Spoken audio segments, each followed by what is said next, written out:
Vamos a hacer una breve introducción a la dinámica de producción industrial para entender la importancia que tiene el rol de la prevención, tanto de accidentes laborales como de enfermedades profesionales. Dentro de este marco es que se encuadra la normativa del Servicio de Medicina Laboral y el de Seguridad e Higiene. Como vamos a analizar el sistema de producción en industria, lo que tenemos que asumir en principio es que vamos a producir algo. Lo que se puede producir son o bienes o servicios. Servicios son todas aquellas que son cosas que son intangibles, por ejemplo, las comunicaciones por celular o la educación. Son servicios que se comercializan por el que se obtiene dinero, pero no es algo que uno entrega en mano a nadie. Lo que nosotros vamos a tomar en cuenta no son los servicios, sino los bienes. Los bienes van a ser cosas materiales que sí se pueden entregar. Entonces, tomamos de ejemplo la producción de bienes. Estos bienes se tienen que producir a partir de algún insumo. Entonces, lo que vamos a hacer es tomar una serie de insumos que los vamos a transformar en bienes. Esa transformación ocurre mediante algún tipo de maquinaria de producción. Esto va a ser nuestro esquema mínimo de producción. Tenemos unos insumos que se transforman en bienes que se van a comercializar. Como no vamos a estar vendiendo todo el tiempo a medida que se producen las cosas, lo que vamos a hacer es almacenarlos hasta que sea el momento de entregarlos. Para eso necesitamos un depósito. Y ya que tenemos un depósito, podemos hacer compras de gran cantidad de insumos y también almacenarlas en el depósito hasta que sea el momento de utilizarlas en la producción. Ahora, todo esto no funciona solo, necesitamos gente que esté operando. Por ejemplo, vamos a necesitar un departamento de compras para que haga las compras de los insumos y los destine a la producción o al depósito. Necesitamos también operarios que se ocupen de la producción y operarios que se ocupen de la gestión del depósito. Interviene entonces ahora un factor importantísimo que es sobre el que vamos a estar trabajando a lo largo de esta materia y a lo largo de la carrera, las personas que intervienen en el sistema de producción. Una vez que tenemos todo esto, uno podría decir, ok, ¿y para qué? Aparece otro grupo de gente que son los clientes. Consideramos clientes aquellas personas que tengan interés en adquirir los bienes que nosotros hemos fabricado. Y para eso necesitamos otro grupo de personas dentro del sistema que se ocupe de la venta. Nos aparece también el sector de ventas. Esto entonces sí podríamos decir que son los elementos mínimos indispensables para que esto esté funcionando. Algo estamos produciendo y alguien lo está comprando. Si uno sostiene esto a lo largo del tiempo, necesariamente van a aparecer otros grupos de personas que se ocupan de tareas que no son inmediatas, pero que sí las necesitamos para sostener esto en el tiempo. Uno de esos grupos es la gente de mantenimiento. Los de mantenimiento se van a ocupar de toda la maquinaria de producción, tanto en revisar y ajustar durante el proceso, como también en todas las reparaciones. Y si tenemos reparaciones, vamos a necesitar repuestos. Esos repuestos hay que comprarlos y otra vez vuelve a aparecer el grupo de compras. No está incluido en el diseño que estamos viendo ahora porque va a ser complejo y no le voy a agregar más cosas, pero cada cierto tiempo la maquinaria de producción es necesaria modernizarla. Es decir, lo que ya tenemos se va a darle algún otro sentido, algún otro destino y hay que comprar maquinaria nueva. Bien, otra vez interviene el grupo de compras colaborativamente con la gente de mantenimiento y la de producción. Y necesitamos otro grupo de personas más de este esquema mínimo, que son las que se ocupan de la limpieza. Tendremos personas de limpieza más especializados o menos especializados. Si necesito que se ocupen de cuestiones técnicas, como por ejemplo de la maquinaria, serán con mayor calificación, y si son solamente de recoger residuos sin calificación, por ejemplo, se podrán ocupar de la parte de depósito o las oficinas administrativas. Todo esto funciona bastante bien ahora, pero necesitamos coordinar todas las partes. Como tenemos ya un sistema bastante complejo, necesitamos un grupo que conozca todo el sistema y que se ocupe de la coordinación. Y es aquí donde aparecen las gerencias. Podemos tener una o más gerencias dependiendo de la envergadura de la empresa. Podemos tener, por ejemplo, gerencias de compra, gerencia de ventas o unificada, compra-venta, una parte más técnica que sea la gerencia de producción. Podemos tener una gerencia de gerencias, lo que se llama gerencia general, y todos esos, la función que van a tener es de organizar todo el sistema para que pueda fluir. Bien, nos quedemos entonces que ya tenemos toda la parte material, las personas y los clientes que van a ser los destinatarios. De los clientes tenemos que obtener un beneficio. Ese beneficio va a ser el ingreso de dinero en todo el sistema. Este dinero va a tener dos destinos fundamentales. Por un lado, necesitamos el dinero para hacer las compras de insumos y de repuestos para que todo el sistema pueda fluir. Porque a medida que se consumen los insumos, necesitamos reponerlos para producir más bienes. Lo mismo ocurre con los repuestos. El otro destino importante son los sueldos, los salarios del personal. El salario de ¿quién es de todo esto? De todos. Todos van a necesitar su salario. De esta manera completamos todo el sistema. Tenemos un flujo de bienes, tenemos gente que se está ocupando y la retroalimentación del dinero para poder sostener esto. Vemos que es un sistema que se mantiene en forma dinámica, que si separa alguna de estas partes, todo el sistema empieza a fallar. Una de las fallas que podría pasar son los accidentes laborales y las enfermedades profesionales. ¿Qué parte podría fallar? Todas podrían fallar. Vamos a tomarlo para analizar el sistema, qué es lo que pasa, por ejemplo, con una enfermedad. Todos los sectores podrían enfermarse, todos producirían algún tipo de impacto en el flujo de todo el sistema. Sin embargo, hay algunos que son más sensibles que otros, dos en particular. Los dos sectores que son más sensibles son los operarios de producción y todo el personal de ventas. Vamos a ver entonces qué pasa con estos dos sectores en caso de que se enfermen. Tomamos primero el sector de operarios. Si los operarios se enferman, entonces vamos a tener una disminución de los bienes. Inicialmente las ventas se podrían sostener porque todavía tenemos bienes en el depósito. En algún momento los bienes del depósito se terminan y por lo tanto también van a caer las ventas y entonces los clientes no van a entregar dinero. El dinero dijimos que tenían dos destinos importantes. Uno de los destinos es el de los salarios. Este es el último que se toca. Lo vamos a entender mejor cuando hayamos visto toda esta presentación introductoria, pero básicamente tenemos que asumir que los salarios que se entregan al personal de esta planta en particular impactan en la economía general, porque es el dinero que se va a aportar a otras empresas en otros lugares. Así que si caen los salarios acá, tenemos impacto de caída de consumo en muchos otros lugares.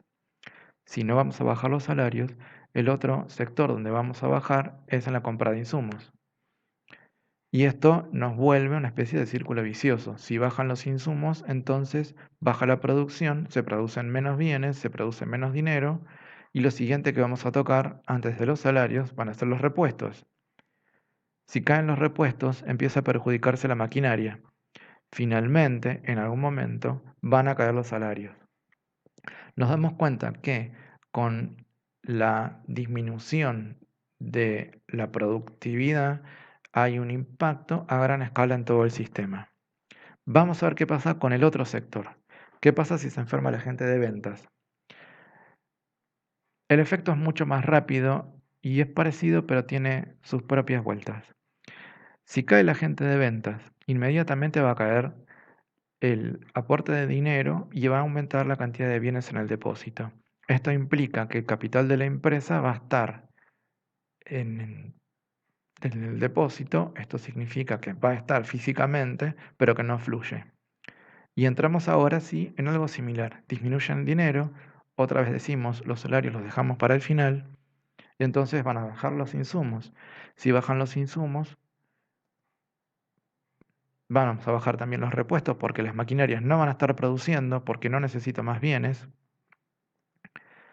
Y ahora sí, no me va a quedar más remedio que pronto disminuir los salarios. Dos sectores que vimos entonces que son los más sensibles, los de producción y los de ventas. ¿Qué hay que evitar entonces? Y tenemos que evitar que todos estos sectores tengan enfermedades y tengan accidentes.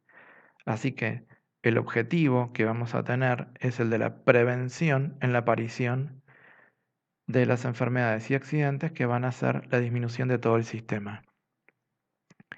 Antes de seguir avanzando, lo que vamos a hacer es considerar este mismo flujo a mayor escala. Vamos a pensar qué pasa ahora con el sistema de producción a mayor nivel. Tomamos otra vez ahora una industria. Vamos a poner nombre de qué. ¿Qué es lo que producen? El ejemplo que vamos a tomar es una fábrica de baterías de transporte. Las baterías se utilizan en medios de transporte. La mayor cantidad se utilizan en medios particulares, pero que de todos modos es el que tiene menor impacto. Las baterías se van a utilizar en medios de mayor impacto en dos grupos. Por un lado, el transporte de pasajeros, que quienes pueden ser los pasajeros importantes en todos estos son los operarios que vimos en la industria de antes. Estos operarios son los que se ocupan de poner en marcha todo un sistema complejo de industrias y de comercios. El otro grupo importante de transportes es el de mercancías. Y cuando hablamos de mercancías es todas aquellas cosas que podemos comprar y vender. Sin embargo, de todo el universo de mercancías, hay dos grupos particulares que son muy sensibles. Uno es el de los alimentos y el otro es el transporte de residuos. Entonces, vemos que de esta planta que produce baterías depende un sistema mucho más complejo y de mayor nivel que lo que analizamos hasta ahora. El impacto que va a tener si se cae la producción de baterías va a ser a más largo plazo, o sea, no vamos a tener una caída inmediata. Pero ¿qué va a pasar? Supongamos, tenemos que se enferma la mayor parte de la planta de baterías, dejamos de producir baterías. A medida que se vaya necesitando el reemplazo de baterías, vamos a tener disminución del transporte de pasajeros, disminución del trabajo de producción y por lo tanto disminución de las industrias en general. Por el otro lado, el transporte de mercancías, si se cae el transporte de mercancías, no vamos a tener provisión de alimentos y eso nos lleva a un escenario bastante complicado. Y el otro grupo de transporte de mercancías dijimos que eran los residuos. Si no hay transporte de residuos, pronto vamos a ver que se acumulan las basuras en las calles y en las esquinas, un escenario que conocemos cada vez que hay medidas de fuerza de los grupos de recolectores de residuos, y eso hace que pronto aparezcan vectores transmisores de enfermedades. Tenemos un sistema muy complejo, y en este marco complejo es donde nosotros vamos a entender por qué es necesario cuidar la salud de los trabajadores. Nos planteamos varias preguntas de respuesta que se nos iremos acercando de a poco. Lo primero que podríamos decir, por compasión, o sea, no quiero que otra persona sufra. Está bárbara la compasión, pero en este marco complejo nos queda totalmente corta. Si yo asumo actuar en función de la compasión, tendríamos que administrar los recursos de una manera completamente diferente y con seguridad que todo el sistema de producción caería pronto. Por amor a la humanidad, lo que llamamos filantropía. Básicamente es el mismo motivo que el anterior, pero a mayor escala. También es esto de si es solamente por evitar el sufrimiento de los demás, sin pensar en el largo plazo, vamos a conseguir soluciones mucho más difíciles de sobrellevar. Pensemos otras alternativas. Para que los trabajadores puedan seguir trabajando. Está genial. Nos vamos acercando un poco más. La cuestión es por qué queremos que sigan trabajando. ¿Qué pasa a continuación del seguir trabajando? En principio lo que vamos a pensar es, tienen que seguir trabajando para percibir su salario. Es correcto. Pero también la producción de los trabajadores impacta en la otra parte del sistema que son los de los dueños de la producción, o sea, para que los dueños tengan más dinero. Está bien, también es correcto. Si mantenemos la producción, los dueños tienen más dinero, pero otra vez volvemos en el para qué. No me puedo quedar solamente en ese punto. ¿Qué van a tener que hacer con ese dinero?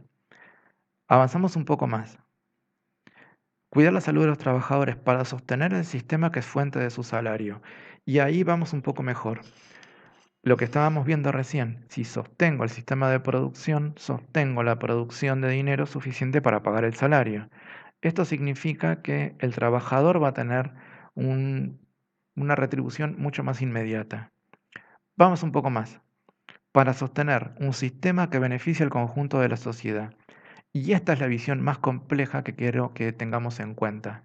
Cuidar la salud de los trabajadores. Estamos pensando en la pequeña escala individual de la persona. Pero vimos recién que eso va a producir a largo plazo un impacto a gran escala. Entonces, sostener la salud de los trabajadores para sostener la producción, para mejorar todo el aporte de bienes y servicios al conjunto de la sociedad. Repasamos las conclusiones entonces. ¿Por qué cuidar la salud de los trabajadores? Al cuidar la salud de los trabajadores de todos los sectores en el sistema de producción, se sostiene la producción de bienes y el flujo de dinero dentro de la organización. Ese dinero es necesario para pagar los salarios y eso redunda en el beneficio de los trabajadores en forma directa. También es necesario para sostener la producción de los bienes. La producción de los bienes es necesaria para cubrir requerimientos de la comunidad y eso beneficia a todos en forma indirecta. A eso llamamos función social del trabajo. En esto radica la importancia del sistema de prevención de riesgos en ambientes laborales y debe ser criterio para la toma de decisiones a todos los niveles dentro del sistema, desde las decisiones individuales, como por ejemplo qué indumentaria tiene que usar cada trabajador, qué elementos de protección personal, hasta políticas de Estado a gran escala. Por ejemplo, una de las vacunas que se dan dentro del calendario obligatorio está el de la hepatitis A. La hepatitis A tiene un modo de transmisión que se llama fecal oral. Esto significa manos sucias con materia fecal que tienen virus de la hepatitis A son transferidos a personas sanas porque accidentalmente llevan ese material a la boca. Claramente son falta de hábitos de higiene y los que tienen la mayor prevalencia en este tipo de transmisión son los menores de 2 años, o sea, los menores de 2 años son los que más fácilmente se van a contagiar de hepatitis A. Claramente podemos preguntar, ¿por qué el Estado tiene que invertir parte de su presupuesto, parte de su dinero, en vacunar a menores de 2 años si no van a trabajar? Y entonces tenemos que mirar un poco más allá. Cuando los menores de 2 años se enferman, quienes tienen que cuidarlos son los padres, padres y madres, que esos sí son los que están en el sistema de producción. Entonces, pensándolo a pequeña escala, ¿a quién vamos a vacunar? Porque eso trae consecuencias a gran escala. Invertimos parte del dinero en prevenir este tipo de enfermedades individuales porque eso acarrearía grandes consecuencias a nivel de todo el sistema nacional.